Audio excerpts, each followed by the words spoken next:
Dunkirk was directed by Christopher Nolan and it stars Cillian Murphy, Tom Hardy, Mark Rylance. A whole bunch of people appear in this movie, and it's about a battle at Dunkirk, about how all these soldiers were, being evacuated from the area before all these bad guys were going to kill them and such. And basically, it takes place in three different areas. It takes place on land with all the soldiers escaping. It takes place at sea with with this family going out to save a bunch of the soldiers, and then it's about this pilot in the air who has to take down some of the bad guys. So this was a movie I was definitely looking forward to. I mentioned in my Interstellar review that Christopher Nolan at the time seemed like a modern day Stanley Kubrick. So it's like, okay, so he made his own version of 2001. And he might as well make his own war movie afterwards. So it's like, why not do this? So I was getting excited for this. The trailers look really good. The cast sounded excellent. So anytime Christopher Nolan does a movie, I'm going to be there. I'm going to be excited to see it.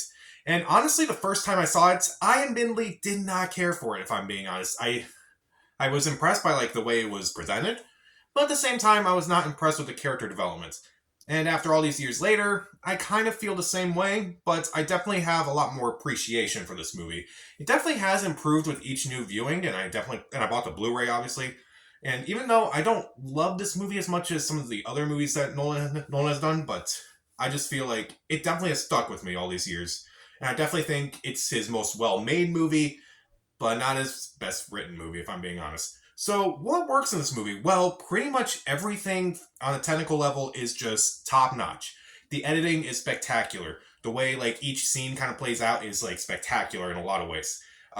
Basically, the one story takes place over the course of a week, another story takes place over the course of a day, another one takes place over the course of an hour, and they're all kind of spliced together in non-linear fashion, and it's actually really well done.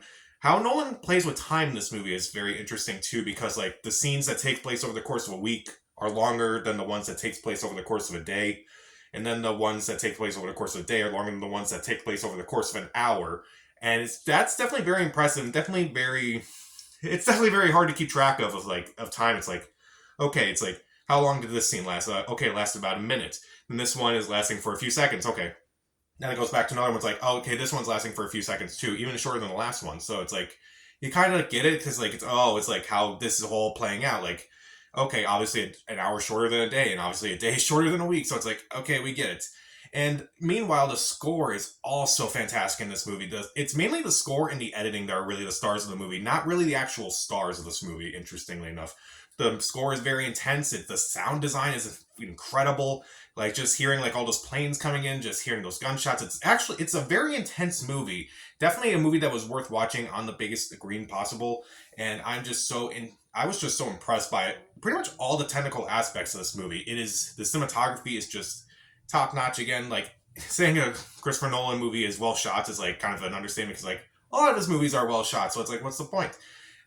It's so intense throughout the entire movie. It's you kind of it's very unpredictable. You don't know what's going to happen next, and you're kind of even though the character development's not really that strong, you do care about them enough to go, okay, I don't want them to, I don't want them to die or anything. It's very intense and it's very unpredictable, what happens. And I do really like how it kind of shows the effects of war overall, how war can change people.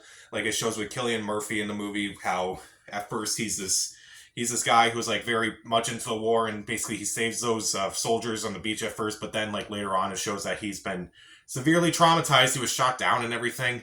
And that's actually very well done. It handles PTSD very well in this movie. And it shows the effects of people who just may not be a part of it, people who are part of it. And it's actually very well done. And it's actually kind of an important message. I think it's it shows war has effect no matter what. And meanwhile, the actors do a fantastic job. Mainly the Mills storyline, the one at sea, the one that takes place over the course of a day, is really well done. Mark Rylance is really good in this movie. I've become a Mark Rylance fan ever since I saw him in Bridge of Spies, and he's really good in this movie too. Even though I didn't like something say, Ready Player One that much, I thought he was the best part of that movie. He's really good in this movie too. One of my favorite actors in this movie. Cillian Murphy's also really good in this movie too, as the soldier, as I mentioned.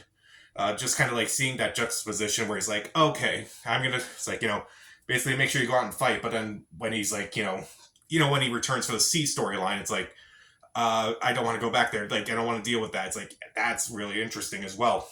And again, I feel the main storyline, the one with the soldiers, it's probably the most intense, but it also has the least amount of character developments. I don't think the main character speaks for like the first half of the movie, which I think is fascinating. And I think that's kind of my biggest gripe about the movie is that the characters are not really that interesting. I feel like for most movies, you kind of have to like write to make sure that we care about these characters enough to like care that they survive. And the movie kind of like copped out by the end by saying it's like when they're all when they're all out of the war zone, when they're all home, and it's like there's this guy congratulates them for returning home. It's like the main character goes like all we did was survive, but the guy goes, well, that's enough. Yeah, I guess I get what the message is, but at the same time, it's like you could have developed them a little bit more. Do they know if they had families and such? Oh well, like we kind of know a little bit more about the characters in the middle of the storyline, the one that takes place at sea. I think that's the most developed of all three. Like the last storyline is just basically just one mission during this whole thing. So it's actually that's the main thing that kind of annoyed me about the movie. It wasn't really like how they played with time or like how it was edited or anything like that. It was just the fact that the characters just weren't that like fully realized, I felt. Which that's honestly my biggest gripe about the movie. But again, I'm just so astonished by like everything Nolan has done with this movie, mainly from like the editing perspective and like how the film is presented. That it's like each time I watch it, it's like I kind of find something new that he did in the movie. It's like, okay, that's really clever that he did that. But I just still wish that the characters were a bit more, I wish the characters had a little bit more character at times. So if you really want a really deep movie with, really like complex characters, and watch some movies like Memento or Inception or The Prestige or Insomnia or Oppenheimer even. But if you want a really intense war movie, that's definitely a different take on like a lot of war movies, then this is definitely that movie. It's definitely worth watching. He's never made a movie that's not worth watching. I read somewhere that he didn't really care so much about the character development or dialogue in this movie and actually wanted it improvised at first. Maybe that would have been an interesting route to see, but I don't know. I kind of feel mixed about that. It's like, okay, I can understand what you're going for, but at the same time, maybe you could have done a little bit more with this. Um, I don't want to call it his most overrated movie because I still think it's very well done and I still think about it a lot, even though I'm not in love with this movie. Like I love, Inception or The Dark Knight or even Memento or even Oppenheimer now. But this movie, it's fine. It's definitely very fascinating, and I really do appreciate it, and I do think about it a lot.